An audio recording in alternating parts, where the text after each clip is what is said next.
This 2023 Honda Accord is supposed to get 44 miles per gallon combined, 41 highway. I'm in the middle of a road trip and we're not really seeing that mileage yet. I've been in stop and go traffic. I've been driving 70 to 80 miles an hour. I haven't been trying to hypermile.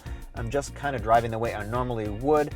But let's go down this hill and see if we can improve the MPG and put a little more juice back into the battery. The battery in here is relatively small. It's not a plug-in hybrid or anything like that. It's just a conventional hybrid.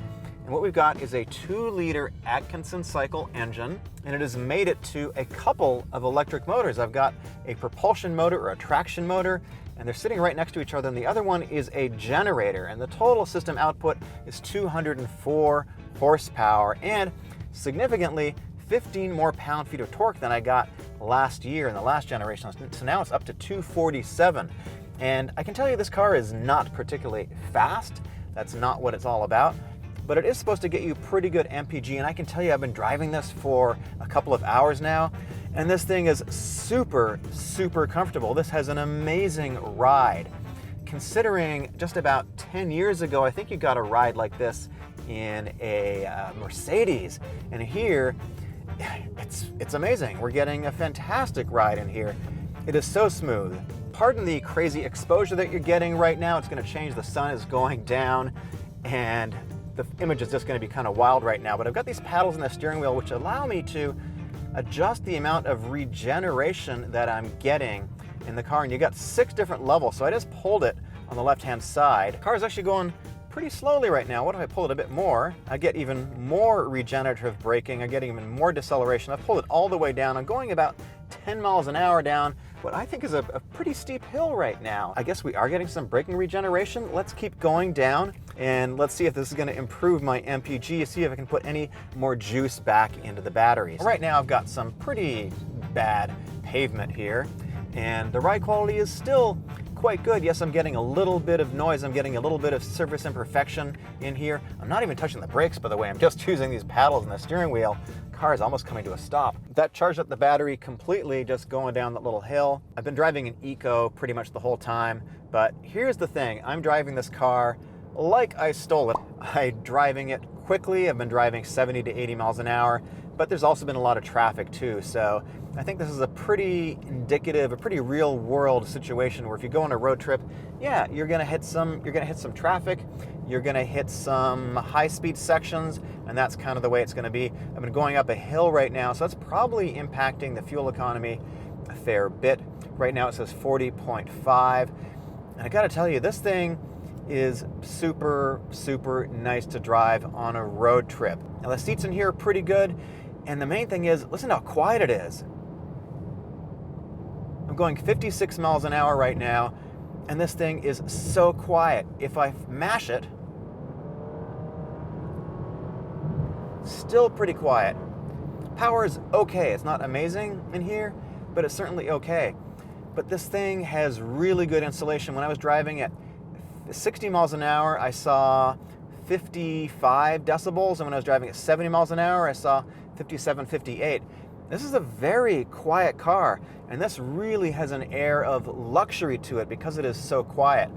And let me tell you also, Honda has really done it with the steering feel in here. It is so good. Honda is sort of a master of electric steering right now, and I can't even see what's going on because the sun is going right into my eyes. So sorry about that crazy exposure right now, but as I was saying, the steering is got a lot of feel in it. They've improved the feel, they've improved the ride quality in this compared to the last generation, and this is just a near luxury experience. Now it doesn't have the fit and finish of an Acura, but just the way it drives, the way it rides, and with this Bose sound system, this is a nice place to spend some time if you're commuting. This is sort of a set it and forget it kind of car. This is not going to set anybody's hair on fire in terms of driving dynamics, but this is a nice car to drive, and there's something to be said for a car that just sort of, you get in it and it just kind of takes you where you want to go without any drama, and there's a time and place for that, and that is the time and place for a lot of people because, as I understand it, this is the second best selling sedan right now according to Honda, and Honda also told me that Honda is the #1 brand with millennials, and the most popular car with millennials, of course, is the Civic, and then followed by the Honda Accord. Now, I do have a heads-up display in this touring level. This is pretty much the max, the ultimate Honda Accord that you're going to get. The touring level is the highest. They've actually got 6 different grades of this car. I'm going to just hit a little bit of regen to put a little more juice back into the battery, see if I can improve my fuel efficiency. It actually went down, but I guess I went up a hill a little bit more. And the top 4 trim levels of this car are all hybrid. That's the only engine you can get in the top 4. In the lower 2, you can get the standard 1.5 liter turbo engine they've had for quite a while. They've revised it a little bit. That makes 192 horsepower, gets a little bit less MPG. So this touring has the most toys, the most luxuries, the most features in it. And this particular one, this is maxed out. This is about $39,000. Now, by no means is this a sports car, but I'm going to put this in sport mode right now.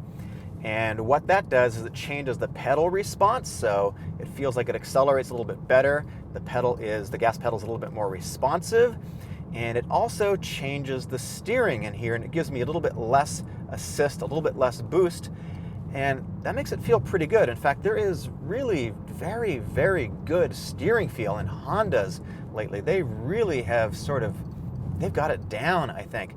I prefer this to pretty much all the other Japanese brands just in terms of steering feel. And to me, that's super important because steering is part of what makes a car fun to drive. It makes you feel like you're interacting with the vehicle more. It makes it feel more dynamic, and it just feels like you're more connected with the driving experience. And to me, that is super important, especially in today's day and age where cars are getting more digital, more disconnected, more about the toys. I think that that's a really important thing. And the handling is fairly confidence-inspiring. They've done some things with the suspension to reduce understeer when you're going around corners a little bit more quickly. I'm certainly not going anywhere near those kinds of speed, but let's talk about the braking.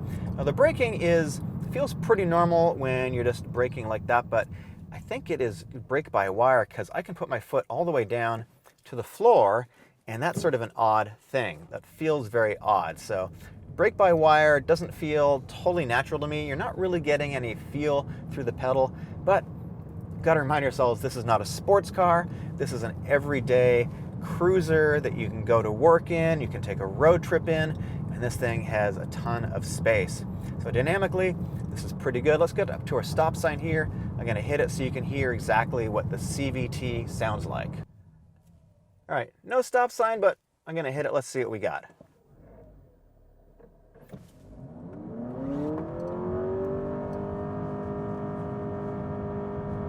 Okay. Well, it's not quite as slow as I thought. 204 horsepower. Actually not so bad. I can see that the power meter is going up to 100% doing that. Doesn't sound great, but most of the time when you're driving, it's very, very quiet. This is a car that just feels taut. There's nothing exciting about it. There's nothing dramatic about it. This is a car that just sort of does its thing. The interior is totally revised, and they've lifted this very generously from the brand new Civic. We have this sort of honeycomb style going across the dash with the vents. We've got physical heating and ventilation controls, which are really nice. They're really clicky and simple. The seats are comfortable. They're heated and cooled. They're pretty good for long road trips. And I've got pretty nice soft touch surfaces all above my knees. There's nothing really hard until you get down into the drink holder area. But overall, this is a fairly nice, not a completely premium cabin like an Acura, but very good, I think, for the price point. The back seat is quite roomy as well. So I've got pretty good headroom of 5'9". I've still got a couple inches back here. I think it would be pretty good up to 6 feet. I've got a center armrest. Unfortunately, no pass-through over here.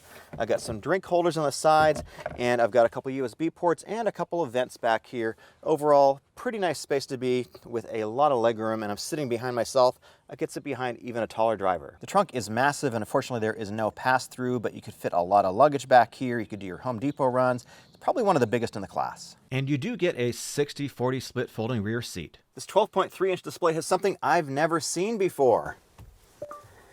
Hey Google, what's the best Brazilian wax place in Los Angeles? There you go. I think I'm going to a Brazilian wax studio because I've got a small problem I need to take care of this afternoon. But aside from Google Assistant, this display is excellent. You've got wireless Apple CarPlay, wireless Android Auto, and you've got Google Maps, which is really quite good in this vehicle, and the pinch and zoom is excellent in here. You've got really good dark levels. Also in front of the driver, you've got a very good configurable display where you can use bars, you can use round dials, and it has a lot of information. It's quite good, and again, the black levels are excellent. Now, one thing that you won't find in here is satellite radio. Instead, you get Apple CarPlay, wireless Android Auto, and the Google Play Store, where you can download applications such as Amazon Music, Spotify, YouTube Music, etc. The Touring also gets a very good heads-up display, which unfortunately, like most vehicles, you cannot see with polarized lenses. Normally, I'm not a fan of Bose audio systems, but the one in this Touring is excellent. It has this nice sort of 3D effect, but what I really like about it is the imaging is very good in here, and it sounds very natural. You've got really good bass, and you can actually focus the setting for the entire vehicle, which I think sounds best. Not so good in the driver only, but it's probably, at this price point, probably just about the best audio system I've heard yet. Let's talk about the efficiency that I got in the Accord Touring Hybrid. I drove exactly 230 miles on my trip. I went up and down some hills, and I used 5.8 gallons, which equals 39.7 MPG. Spent about $29 at $5 a gallon, and I made no attempt at efficiency. The Touring Hybrid is rated at 41 highway, 46 city, so basically I got 1 MPG less than the EPA rating. I've got a viewer that said he or she was getting 50 miles per gallon average. I think that might be reasonable if you're driving in the city and you're hypermiling, but certainly not the kind of MPG that I saw. This 11th generation Accord competes with a lot of vehicles under $50,000 that are also hybrids. You got the Camry, you've got the Crown, you've got the Sonata, you've got the Elantra, but the Prius is the one that's getting all the hype right now, and for good reason. It looks amazing. But here's the thing, if you need space, if you need something that's practical, the Prius is not that. It has cool styling, but the back seat is not very big, and the trunk space is not that useful. This Accord is an eminently practical vehicle. It has so much more leg room. It has such a huge trunk compared to the Prius. There's basically no competition, and it's a lot quieter too. So if you're looking for something that is much more practical, I think this is a great choice. In terms of the design and styling, the interior is super practical. The infotainment system is really good. I like the dash, it's excellent. And the exterior is clean and modern, and it's not going to attract a lot of attention, and I'll leave that up to you. And I looked around Southern California, and there are far more Accords on dealer lots right now than there are Priuses. The Prius is definitely going to come with some markup. There's another video right over here that you should click. My name is Eric. Thanks for watching.